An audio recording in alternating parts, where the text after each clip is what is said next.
DBC নিউজের পক্ষ থেকে সবাইকে নতুন বছরের শুভেচ্ছা, শুভ নববর্ষ। আপনাদের সাথে আছে হিমাদ্রি রাহা। এবার জানাবো খবরের বিস্তারিত। নববর্ষের ঐকতান, ফ্যাসিবাদের অবসান, এই প্রতিপাদ্যে শেষ হলো বর্ষবরণ আনন্দ শোভাযাত্রা। ঢাকা বিশ্ববিদ্যালয়ের চারুকলা অনুষদের সামনে থেকে বের হওয়া এই আয়োজনে ছিল নানা জাতিগোষ্ঠীর মানুষের স্বতঃস্ফূর্ত অংশগ্রহণ। এতে ফুটে ওঠে ইতিহাস, ঐতিহ্যের চিরায়ত বাংলার প্রতিচ্ছবি। নানা মোটিফের পাশাপাশি স্থান পায় ফ্যাসিস্টের প্রতিকৃতি। এসো হে বৈশাখ, এসো এসো, এসো হে বৈশাখ। প্রতিবাদের প্রতীক থেকে বিশ্ব ঐতিহ্যের স্বীকৃতি পাওয়া মঙ্গল শোভাযাত্রা ফিরেছে তার আদি নামে আনন্দ বর্ষবরণ শোভাযাত্রা হয়ে। ফ্যাসিবাদ বিরোধী নতুন বাংলাদেশের উদ্দীপনায় এবার শোভাযাত্রা পেয়েছে ভিন্ন মাত্রা। আলতা শাড়ি পরিলে মনে পড়া যায়, একদিন বাঙালি ছিলাম রে, একদিন বাঙালি ছিলাম রে। নতুন বছর আসছে, তাকে যত্ন করে রেখো, স্বপ্নগুলো সত্যি করে খুব ভালো থেকো। অসাম্প্রদায়িক বাঙালির সবচেয়ে বড় সাংস্কৃতিক উদযাপন এই প্রাণের উৎসব। তারুণ্যের এই দেশ যেন অনাবিল আনন্দের অপেক্ষায় ছিল বহুকাল। আমাদের পুরনো ঐতিহ্য আনন্দ শোভাযাত্রা নিয়ে আসা হয়েছে, তো সে আগের ফিলিংসটাও এখন দেখা যায় পাওয়া যাচ্ছে। ভালো লাগতেছে এখানে এসে, এইখানে পরিবেশটা অনেক সুন্দর ছিল। চারুকলা অনুষদের সামনে থেকে বাঁধভাঙা উচ্ছ্বাস নিয়ে আনন্দ শোভাযাত্রা শাহবাগ মোড় ঘুরে টিএসসি, শহীদ মিনার, শারীরিক শিক্ষা কেন্দ্র, দোয়েল চত্বর হয়ে বাংলা একাডেমির সামনের রাস্তা দিয়ে আবারও ফিরেছে চারুকলা অনুষদে গিয়ে। It's very colorful. People are very nice. And it's lovely to see everything. Very nice, very friendly people, and it's always happy people, always happy. Today is New Year, so it's very vibrant and we are enjoying it. So happy New Year to everyone. অতীতের ভুল ত্রুটি ও ব্যর্থতার গ্লানি ভুলে নতুন করে সুখ, শান্তি আর সমৃদ্ধির প্রত্যাশায় বর্ষবরণের আনুষ্ঠানিকতায় এসেছে নানা পরিবর্তন। শোভাযাত্রায় দেখা মেলে কাঠের বাঘ, ইলিশ মাছ, টাইপোগ্রাফিতে ৩৬ জুলাই, শান্তির পায়রা, পালকি, জুলাই আন্দোলনে নিহত মুগ্ধের পানির বোতলের মোটিফের। তবে সবকিছুকে ছাপিয়ে মূল আকর্ষণ হিসেবে নজর কেড়েছে ফ্যাসিবাদের মুখাকৃতি। থিম একটাই, বাংলার মাটি থেকে তার চির অবসান।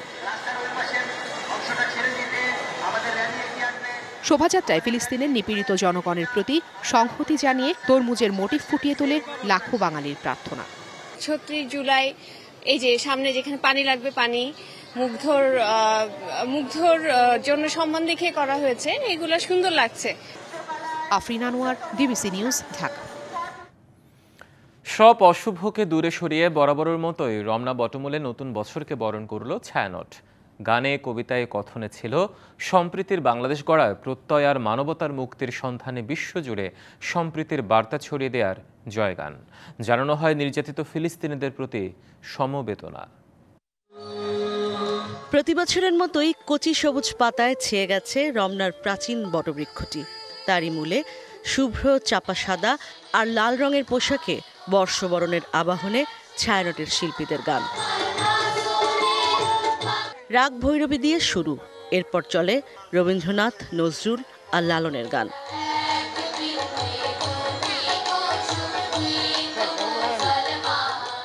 সাম্প্রদায়িকতা বিরোধী, জাতি, ধর্ম, বর্ণ নির্বিশেষে সকলের জন্য একটা সুন্দর বাংলাদেশ গড়ার বার্তা ছিল গান, কবিতা, কথনে।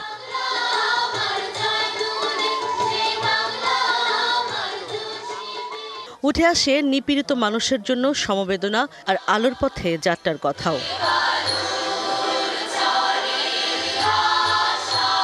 বর্ষবরণে ছায়ানটের এমন আয়োজনে মুগ্ধ সবাই। পৃথিবীর অনেক জাতি আছে যাদের নিজস্ব একটা নববর্ষ নেই, আমাদের সেই জায়গাটা আছে, তো সেই জায়গাটা তো আমরা উপভোগ করবই।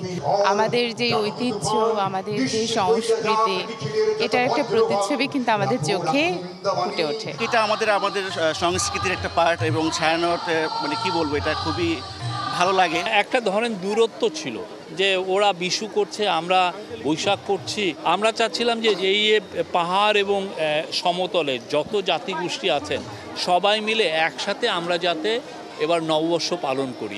বর্ষবরণের কথনে ছায়ানটের নির্বাহী সম্পাদক সারোয়ার আলী বলেন, নারী শিশুর প্রতি নিপীড়ন, ফিলিস্তিনের যুদ্ধের মতো সকল অনাচার বন্ধ হোক। ছিল 1 মিনিটের নীরবতাও। বিদ্বেষ, বিভক্তি, নারী ও শিশুর অমানবিক মর্যাদাহানি ও অপরিণামদর্শী অসহিষ্ণুতা সকল অতৃপ্তির প্রতিবিধানের দায় রাখছে, তবে সমাজকেও সে দায় নিতে হয়। গায় ভয়াবহ মানবতার বিপর্যয় এবং গণহত্যা, বিশেষ করে শিশু হত্যার তীব্র নিন্দা জানাচ্ছি আমরা। পরে ছায়ানটের শিক্ষক লাইসা আহমেদ লিসা সাংবাদিকদের বলেন, অনুষ্ঠান আয়োজনে যথেষ্ট সহযোগিতা করেছে প্রশাসন। চাপ ছিল না এবং প্রশাসন ভীষণভাবে আমাদেরকে সহায়তা করেছে। প্রতিদিন সকাল বিকাল তারা খোঁজ রেখেছে এবং সম্পূর্ণ নিরাপত্তার একটা নিশ্চিত করেছে। জাতীয় সঙ্গীত দিয়ে শেষ হয় বর্ষবরণ অনুষ্ঠান। সঞ্জিদা খাতুন ছাড়াই এবার প্রথম ছায়ানটের এই আয়োজন।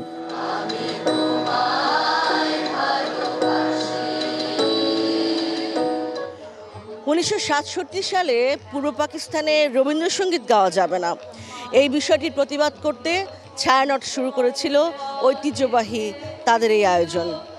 আজও ছায়ানট এক প্রতিবাদের নাম।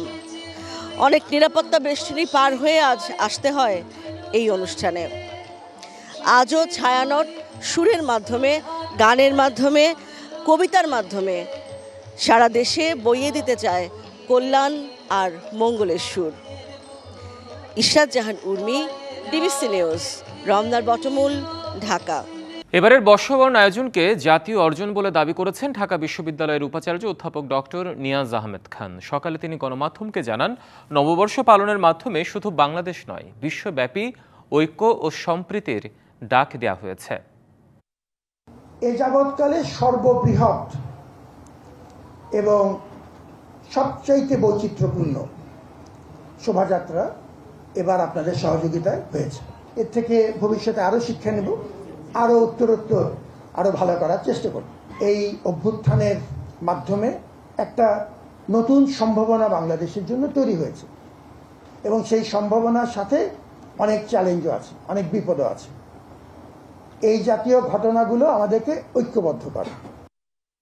বৈষম্যহীন বাংলাদেশ গড়াই হোক এবারের নববর্ষের অঙ্গীকার, এমনটা জানিয়ে নতুন বাংলাদেশের প্রথম নববর্ষে অতীতের দুঃখ বেদনা ও অশুভ অসুন্দরকে ভুলে সামনের দিকে এগিয়ে যাওয়ার আহ্বান জানিয়েছেন প্রধান উপদেষ্টা ডক্টর মোহাম্মদ ইউনূস। নববর্ষ 1432 উপলক্ষে দেশবাসীকে শুভেচ্ছা জানিয়ে দেয়া বক্তব্যে তিনি আহ্বান জানান। বলেন, 24-এর গণঅভ্যুত্থান নতুন বাংলাদেশ গড়ার যে সুযোগ এনে দিয়েছে তা অবহেলায় নষ্ট করা যাবে না। এবারের নববর্ষ নতুন বাংলাদেশের প্রথম নববর্ষ। আসুন আমরা বিগত বছরগুলোর গ্লানি, দুঃখ বেদনা, অসুন্দর ও অশুভকে ভুলে গিয়ে নতুন প্রত্যয়ে, নতুন উদ্যমে সামনের দিকে এগিয়ে চলুন নতুন বাংলাদেশ গড়ে তুলি। 24-এর গণ অভ্যুত্থান আমাদের সামনে বৈষম্যহীন বাংলাদেশ গড়ে তোলার সুযোগ এনে দিয়েছে। এই সুযোগ যেন আমরা না হারাই। বৈষম্যহীন বাংলাদেশ গড়াই হোক এবছর নববর্ষের আমাদের অঙ্গীকার। আমি নববর্ষের সকল আয়োজন ও উদ্যোগের সাফল্য কামনা করছি। ডিবিসি সংবাদ এই ছিল এখনকার মতো। ডিবিসির সঙ্গেই থাকুন।